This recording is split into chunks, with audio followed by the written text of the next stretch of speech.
أكبر تغيير صار بعقلي لما انصبت بالرباط الصليبي مرتين في نفس الركبة. وقتها فهمت ان اللي يحافظ على جسمه يعيش كرة القدم اطول، وعرفت انه مو عيب ان انت تحب كرة القدم، بس العيب ان انت ما تعرف تحافظ على جسمك وتدفع الثمن بعدين. لذلك نصيحتي لك من قلب لاعب سابقا ومدرب حاليا، ادخل الجيم. والله اسمعني، روح الجيم مو علشان تبني عضلات وتصير قوي، لا، مفصل الركبة تحوط عضلات، العضلات هذه تحتاج الى تقوية علشان تتجنب انت الاصابة، لان باختصار كل ما حافظت على عضلاتك راح تقلل نسبة الاصابة.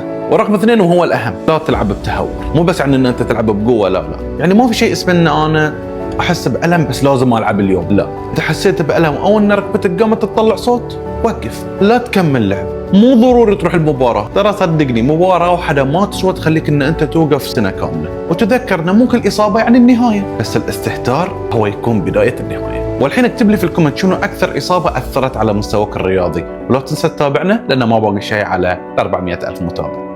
سلام.